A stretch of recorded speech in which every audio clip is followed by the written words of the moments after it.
আজ মহান মে দিবস, এখনো বঞ্চিত অনানুষ্ঠানিক খাতের শ্রমিকরা, নেই কাজ কিংবা মজুরির নিশ্চয়তা। উচ্চতাপে উৎপাদনশীলতা হারাচ্ছে দেশ, ক্ষতি বাড়ার আশঙ্কা বিশেষজ্ঞদের। মার্কিন বিশ্ববিদ্যালয়ে অভিযানের নামে পুলিশের মানবাধিকার লঙ্ঘন, ছাত্রাবাসে তাণ্ডব, ব্যাপক ধরপাকড়।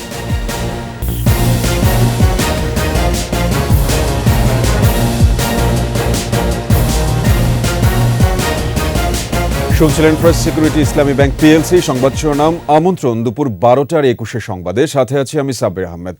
দর্শক, 21 টেলিভিশনের সংবাদ একই সাথে সরাসরি দেখতে পাবেন আমাদের ফেসবুক পেজ www.facebook.com/2124 অনলাইনে। কাজ কিংবা মজুরি, কোনোটারই নিশ্চয়তা নেই। মাঝে মধ্যে সংগঠনগুলো সোচ্চার হলেও অনানুষ্ঠানিক খাতের শ্রমিকদের অধিকার প্রতিষ্ঠিত হয়নি। ভাগ্য পরিবর্তনে তাই সবার সহযোগিতা চেয়েছেন তারা। মেহেদী হাসানের রিপোর্ট। দৈনিক সর্বোচ্চ 8 ঘন্টা শ্রম আর ন্যায্য মজুরির দাবি প্রতিষ্ঠা করতেই ঘটেছিল মে দিবস। কিন্তু রাজধানীর গাবতলীর এই শ্রমিকদের কাছে পৌঁছায়নি সে তথ্য। তীব্র গরমে দিনভর চলছে হাড়ভাঙা খাটুনি। শ্রম দিয়ে যা মেলে তাতে দৈনন্দিন ব্যয় নির্বাহ করাই দায়। এইরকম দিয়ে আমাদের ছেলে মেয়ে সংসার ঘর ভাড়া আমাদের এলে দিয়ে চলে না।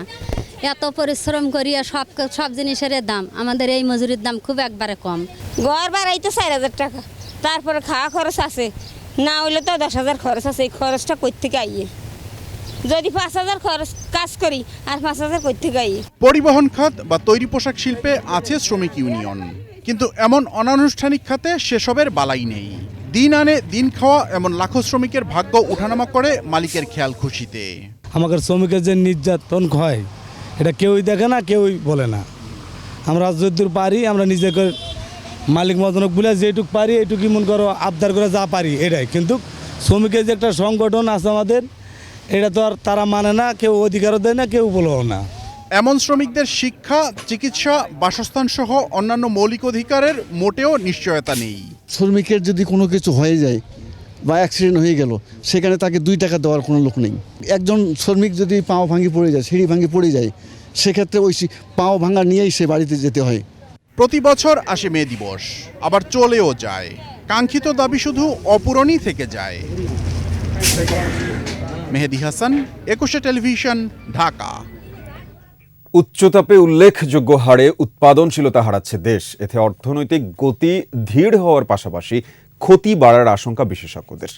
পরিবর্তিত পরিস্থিতি সামলাতে তাপসহিষ্ণু নতুন জাত উদ্ভাবনে নজর দেওয়ার পরামর্শ তাদের দিচ্ছেন। কৃষি ও গবেষণায় বাজেট বাড়ানোরও তাগিদ। শিউলি শবনমের প্রতিবেদন।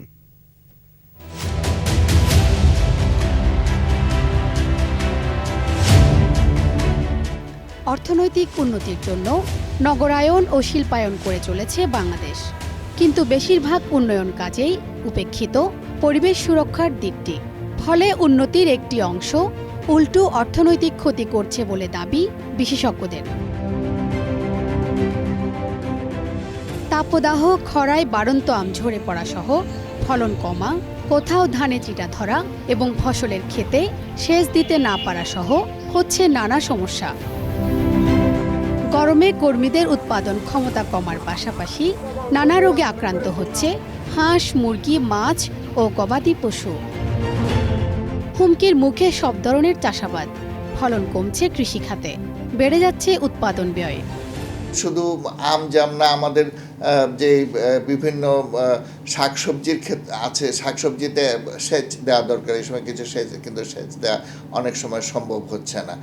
আপনি যদি পশু পাখি, মাছ এইসবের ক্ষেত্রে যদি দেখেন, সেখানেও ক্ষতিগ্রস্ত। আমাদের খামারে হিট স্ট্রোকে অনেক গবাদি পশু মারা যাচ্ছে। তীব্র গরমে বিশেষজ্ঞরা ফসলের সেচ নিশ্চিতের তাগিদ দিলেও ভূগর্ভস্থ স্তর নিচে নেমে যাওয়ায় সেচের পানির যোগানও এখন অনিশ্চিত।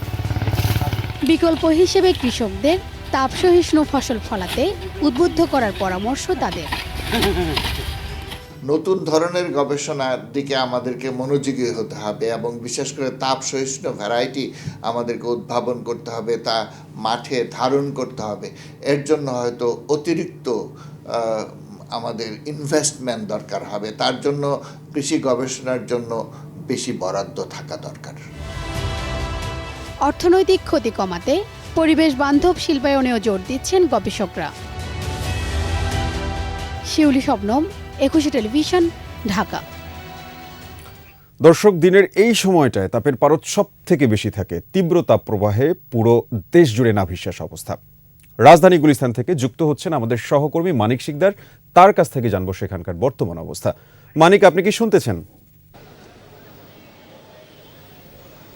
সাব্বির, যে পরিস্থিতি আপনি জানাচ্ছিলেন কয়েকটি সংবাদের মাধ্যমে, যে সর্বশেষ যে তথ্যটা সেটা হচ্ছে গতকাল এই পর্যন্ত এই মৌসুমের তো সর্বোচ্চ তাপমাত্রা রেকর্ড হয়েছে, সেই সাথে আবহাওয়া অফিসের যে রেকর্ড প্রায় 76 বছরের রেকর্ডের মধ্যে দ্বিতীয় সর্বোচ্চ তাপমাত্রা রেকর্ড করা হয়েছে যশোরে 43.8 ডিগ্রি সেলসিয়াস।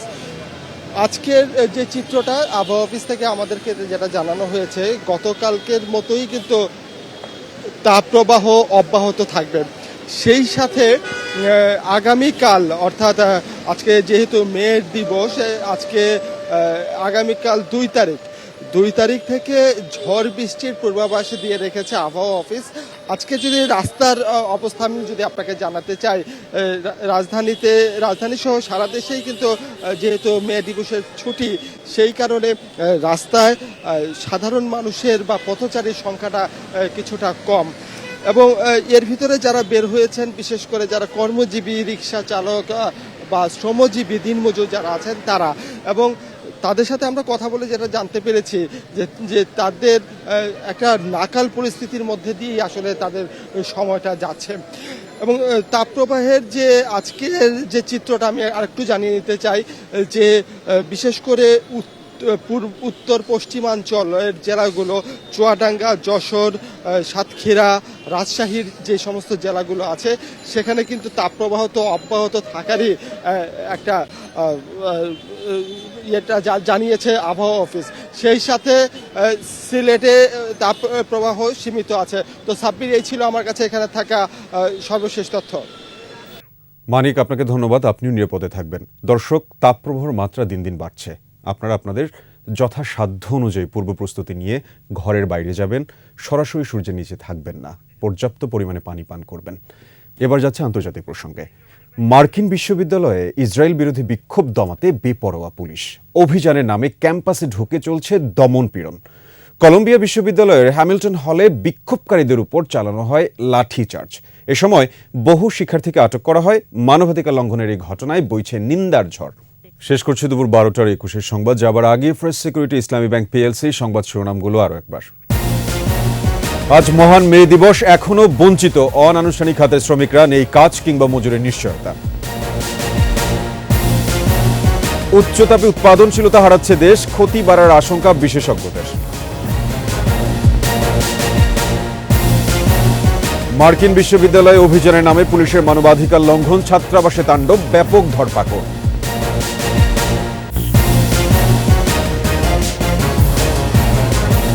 দর্শক, সর্বশেষ খবর জানতে ডায়াল করুন 202 নম্বরে, আর ভিজিট করুন 21-tv.com এই ওয়েবসাইটে। এছাড়া ফেসবুকে ভিজিট করতে পারেন facebook.com/2124 অনলাইনে। এতক্ষণ সাথে থাকার জন্য আপনাদের সবাইকে ধন্যবাদ। পরবর্তী সংবাদ দুপুর 2টায় দেখার আমন্ত্রণ রইল। 21-এর সাথেই থাকুন।